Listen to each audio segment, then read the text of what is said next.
High বন্ধুরা, কেমন আছেন সবাই? আশা করি ভালো আছেন। শেখ বাড়ি রান্নাবান্নায় আপনাদের স্বাগত জানাই। তো আজ আপনাদের সঙ্গে শেয়ার করব ধনেপাতার পরোটা রেসিপি। শীতকালে তো ধনেপাতা পাওয়া যায়, এমনকি সারা বছরই কিন্তু এখন ধনেপাতা পাওয়া যায়। তো ধনেপাতা দিয়ে কীভাবে পরোটাটা বানাবো সেটা দেখার জন্য ভিডিওটি প্রথম থেকে শেষ পর্যন্ত দেখতে থাকুন। আর ভালো লাগলে অবশ্যই চ্যানেলটিকে সাবস্ক্রাইব করে বেল আইকনটি প্রেস করে রাখুন। আর এই পরোটা আপনারা সসের সঙ্গে কিংবা কোনো তরকারির সঙ্গেও খেতে পারেন। অসাধারণ স্বাদের এই রেসিপি দেখার জন্য ভিডিওটি প্রথম থেকে শেষ পর্যন্ত দেখতে থাকুন। তো চলুন রেসিপিটি শুরু করি। তো এখানে আমি ধনেপাতা নিয়েছি, আর ধনেপাতাটাকে প্রথমে ভালো করে কেটে ধুয়ে পরিষ্কার করে নিচ্ছি। আর একদম ছোট ছোট করে ধনেপাতাটাকে আমি কেটে নেব।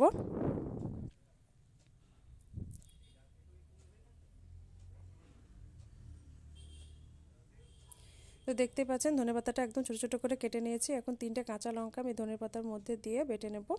আর ধনেপাতাটাকে একদম মোম করে বেটে নিয়েছি। আর তারপর এখানে একটা পাত্র নিয়েছি, আর পাত্রের মধ্যে বড় চামচে 3 চামচ আমি ময়দা নিয়ে নিয়েছি। আর তার মধ্যে 1 চামচ আতপ চালের গুঁড়ো দিয়েছি। আর আতপ চালের গুঁড়োটা দেওয়ার জন্য পরোটাগুলো একদম মুচমুচে হবে। তো সব উপকরণগুলো ভালো করে মিশিয়ে নিলাম। এখন এর মধ্যে 1 টেবিল চামচ জিরে গুঁড়ো আর ধনে গুঁড়ো দিয়ে দিলাম। আর তার মধ্যে সামান্য একটু লবণ দিলাম। লবণটা অল্প দিলাম, যেহেতু ধনেপাতার মধ্যে আমি লবণ দিয়েছি। তো তারপরে এখানে লবণটা অল্পই ব্যবহার করেছি। তারপর এখানে সাদা তেল দিয়ে ভালো করে ময়ান করে নেব। আর তেলটা দিয়ে কিন্তু ভালো মতন ময়ানটা করতে হবে।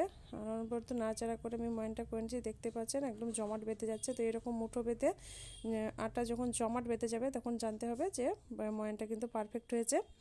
তারপর এখানে আমি 3 থেকে 4 টেবিল চামচ ধনেপাতা বাটা দিয়ে দিলাম। আর ধনেপাতা বাটাটা দেওয়ার পর কিন্তু ভালো করে আমি একটা ডো বানাবো।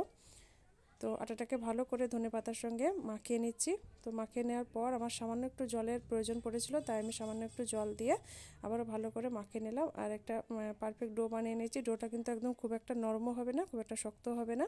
তো এরকম ডোটা বানিয়ে নিয়ে একটা ঢাকনার সাহায্যে ঢাকা দিয়ে আধ ঘন্টার জন্য রেস্টে রেখে দিয়েছিলাম। তো ফিরে আসলাম আধ ঘন্টা পর। আর দেখেন কত সুন্দর ডোটা কিন্তু সেট হয়ে গেছে। এখন ছোট ছোট লেচি কেটে নেব। তো এরকম করে লেচিগুলোকে একদম গোল গোল শেপ দিয়ে আমি বানিয়ে নিয়েছি। এখন বেলে নেব।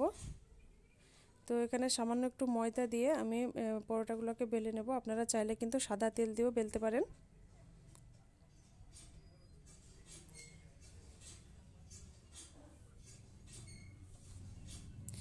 দেখতে পাচ্ছেন পরোটা বেলা হয়ে গেছে। আর পরোটাটা খুব একটা পাতলাও না, খুব একটা মোটাও না, এরকমভাবে আমি বেলে নিয়েছি। এই পরোটার ধারটা দেখে আপনারা নিশ্চয়ই বুঝতে পারছেন।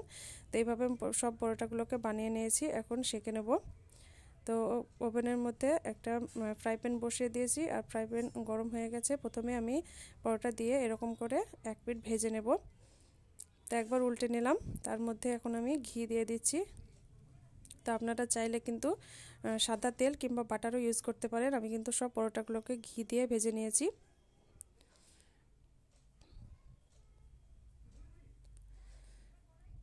তো দেখতে পাচ্ছেন খুন্তির সাহায্যে আমি চেপে চেপে সব চারিপাশটাকে ভালো করে সেঁকে নিয়েছি। তো এইভাবে আমি উল্টে পাল্টে একটা ভেজে নিয়েছি, উঠিয়ে নিলাম। আবারও একটা ভেজে আপনাদেরকে দেখিয়ে দিচ্ছি।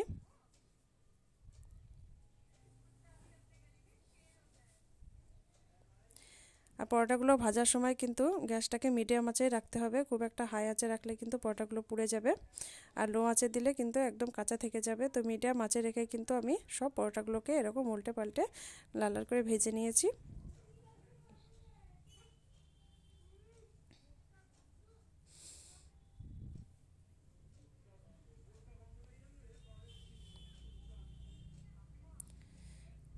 দেখতেই পাচ্ছেন এই পরোটা দেখতে যতটা সুন্দর লাগছে, খেতেও কিন্তু অসম্ভব স্বাদের। একটা প্লেটে পরিবেশন করে আপনাদেরকে দেখাচ্ছি। এভাবে আপনারা কিন্তু সসের সঙ্গেও খেতে পারেন, কিংবা কোনো তরকারি কিংবা অন্য কোনো সবজি দিয়েও খেতে পারেন। আশা করছি আমার রেসিপি আপনাদের ভালো লাগবে। ভালো লাগলে অবশ্যই কমেন্ট করে জানাবেন, সাথে লাইক করবেন, আর চ্যানেলটিকে সাবস্ক্রাইব করে বেল আইকনটি প্রেস করে রাখবেন, যাতে নিত্য নতুন ভিডিওর আপলোড সবার আগে আপনাদের কাছে পৌঁছে যায়। বেশি বেশি করে রেসিপিটাকে শেয়ার করবেন। সবাই ভালো থাকবেন, সুস্থ থাকবেন। আজকের মতন বিদায়।